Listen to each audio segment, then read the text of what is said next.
안녕하세요, 장감독입니다. 드디어 제가 신형 아이맥을 구매를 했습니다. 약 일주일 정도 사용을 했는데요, 배송 오는 데는 약 한 달 정도가 걸렸어요. 왜냐하면 기본형 모델이 아니고 저는 살짝 업그레이드된 고급형 모델이기 때문에 배송 기간이 한 달 정도 더 걸리더라고요. 메모리는 16기가로 업그레이드 하였고 저장 용량은 1TB SSD로 업그레이드를 하였습니다. 그리고 추가로 이 트랙패드까지 구매를 했는데요, 제가 트랙패드를 구매한 이유 중에 하나는 기본적으로 우선은 매직 마우스가 있었어요. 매직 마우스가 있는데 한 개를 더 받을까 하는 생각도 했는데, 매직 마우스 같은 경우에는 충전 단자가 이 아래에 있잖아요. 그래서 사용하면서 충전을 할 수가 없어요. 그래서 저 같은 경우에는 반강제로 조금은 이 매직 마우스 때문에 휴식을 취하는 시간이 있었는데요, 트랙패드 같은 경우에는 이 충전 단자가 있어요. 그래서 충전을 하면서 사용을 할 수도 있고, 매직 마우스 하다가 안 되면은 이 트랙패드로 조금 더 편집을 하기 위해서 매직 마우스 대신에 트랙패드를 구매를 하였습니다. 그래서 토탈 가격은 약 280만원 정도 지급을 하였습니다. 그리고 기본형 모델은 뭐 블루, 오렌지, 그린, 실버 이런 4가지 색상만 있는데, 조금은 더 프리미엄이라는 느낌을 주기 위해서 4가지 기본형에 없는 퍼플 색상을 선택을 했어요. 앞에는 약간 연한 퍼플색이고 뒤에는 약간 퍼플색보다는 제가 지금 입고 있는 옷이 파란색인데 파란색에 가까운 조금은 진한 퍼플색이라고 생각이 들고요.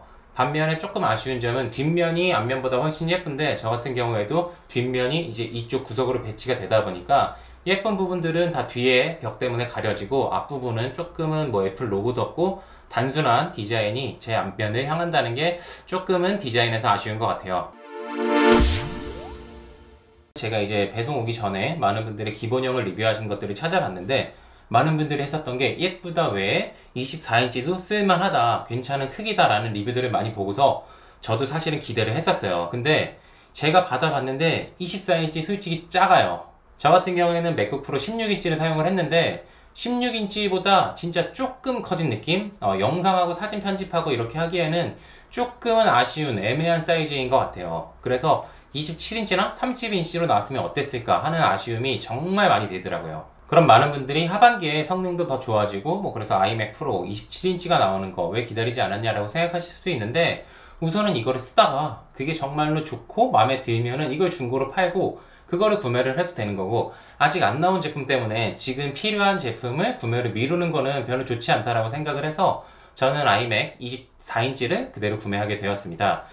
제가 이 아이맥 24인치를 산 이유는요, 첫 번째로는 예쁘니까, 애플이니까 구매를 하게 됐고, 두 번째로는 제가 자주 사용하는 사진 영상 편집 프로그램이 애플용이 많이 있어요. 뭐 라이트룸 같은 경우에는 사실 뭐 애플하고 윈도우 다 같이 있기 때문에 뭐 똑같다고 하지만, 저 같은 경우에는 영상 편집에 파이널 컷을 많이 이용하기 때문에 아무래도 애플이 필요했고, 아이맥 같은 경우에 여러가지 성능이 되게 좋아졌다라고 해서 아이맥을 구매하게 되었습니다.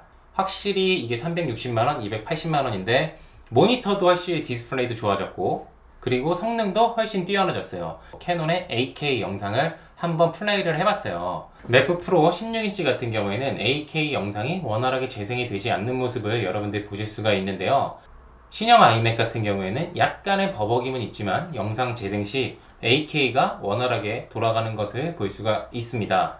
또한 맥북 프로 16인치 같은 경우에는 이 8K 영상을 렌더링 하는데 4분 9초가 걸렸는데요, 신형 아이맥 같은 경우에는 렌더링이 약 2분 20초, 그러니까 약 40% 정도의 시간을 절약했다고 생각됩니다. 근데 영상을 뽑아내는 데는 두 가지가 다 약 1분 50초 정도로 동일했습니다. 그래서 제가 느끼기에는 8K 재생이나 파일을 렌더링 하는 데는 확실히 빨라졌는데, 의외로 뽑아내는 거, 영상을 추출할 때는 그렇게 시간이 많이 절약되거나 그런 느낌은 받지는 못했습니다.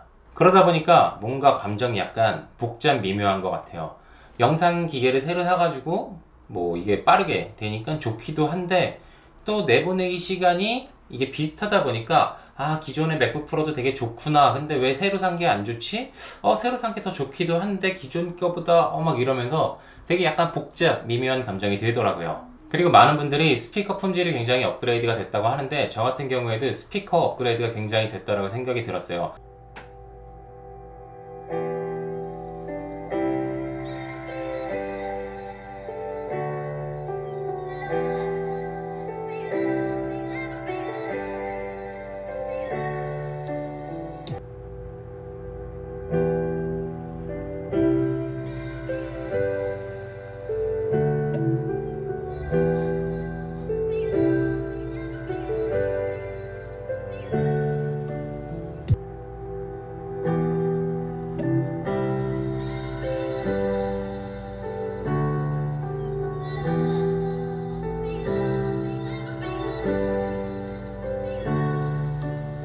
굉장히 좋고 값비싼 고급 블루투스 스피커가 아니라 그냥 일반적으로 우리가 자주 사용하는 블루투스 스피커보다는 조금은 더 좋지 않나? 라고 생각이 들거나 비슷하다 라고 생각이 들 정도로 굉장히 사운드가 업그레이드가 됐더라고요. 반면에 제가 느끼는 단점들도 꽤 많았어요. 우선은 뭐 C타입이나 썬더볼트 같은 것들을 이 뒷면으로 다 해놨거든요. 앞면을 깔끔하게 해놓기 위해 이 구멍들을 감췄는데 이게 벽에 붙었을 때도 그렇고 꼽을 때 이렇게 이런 식으로 케이블을 꼽아줘야 돼요. 네, 앞면에 있었으면 그냥 이렇게 쉽게 꼽았을 텐데 이렇게 뒷면에다 하다 보니까 굉장히 불편하더라고요. 뭐 그래서 젠더를 이용하거나 뭐 다른 액세서리들이 필요하다는 게 좀 불편하다고 느껴졌고, 저 같은 경우에는 또 공인증서나 이런 것들이 USB A 타입에 많이 넣어갖고 다니는데 A 타입이 없다 보니까 무조건 허브가 필요했고, 또 듀얼 모니터를 사용을 많이 해요. 저 같은 경우에도 듀얼 모니터 사용을 많이 하는데 HDMI 연결이 없죠. 그러니까 이런 경우에도 또 이렇게 허브가 필요하고 무조건 이런 추가적인 액세서리가 필요하다는 게 제가 생각하기에는 굉장히 단점이라는 생각이 들었고, 또한 M1이 호환성을 많이 높여서 프로그램들이나 뭐 템플릿 이런 것들이 많이 호환이 된다고는 하지만 아직까지 100% 호환이 되지 않기 때문에 파이널 컷을 이용하거나 이런 것들을 하면서 템플릿이나 이런 것들에서 조금은 불편함이 많이 느껴졌다라는 정도일 것 같아요. 그리고 또 말씀드렸던 것처럼 M1 같은 경우에는 워낙에 우리가 많이 사용하는 뭐 정부기관이나 이런 곳에서 뭐 프로그램 설치나 이런 것들 때문에 안 되는 게 되게 많잖아요. 그래서 저 같은 경우에는 이렇게 윈도우 노트북이 따로 있어요. 그래서 이렇게 윈도우 PC나 이런 별도의 PC가 필요하다는 것도 굉장히 큰 단점이라고 생각이 됩니다. 많은 유튜버분들이나 많은 분들이 애플 되게 가성비가 좋게 나왔다, 이번 아이맥이 되게 좋다라고 이야기를 많이 하시고 저도 그런 리뷰를 많이 봤어요. 근데 제가 느끼기에는 제가 캐논, 뭐 소니, DJI, 뭐 이런 애플 이런 제품들을 많이 사용하다 보니까 제 벌이에 비해 제 수준이 되게 높아진 것 같아요. 그래서 막 200만원, 300만원 이러면은 얼마 벌지도 못하는데 오 저렴한데? 막 이렇게 생각이 드는 거예요. 근데 실제로 200만원, 300만원, 뭐 400만원 저렴하지가 않죠. 많은 분들이 저 같은 경우에도 기존의 애플 제품하고 비교를 하니까 엄청 저렴해졌어 라고 생각을 하는데, 사실 뭐 280만원 정도가 굉장히 비싼 돈이고, 맥미니 같은 경우에도 기본적으로 싸다고는 하지만 거기에 액세서리나 뭐 이런 것들, 모니터도 필요하고 뭐 키보드도 필요하고 마우스도 필요하고 이런 것들을 추가적으로 구매하면은 진짜 얘가 더 낫다라는 리뷰에 저도 동의는 해요. 맥미니보다 얘가 그냥 일체형으로 되어 있는 것들이 훨씬 좋다라고 생각은 드는데, 만약에 저같이 파이널 컷을 쓰지 않는 분들, 뭐 프리미어 프로나 뭐 베가스 이런 것들을 사용하는 분들도 많이 계시잖아요.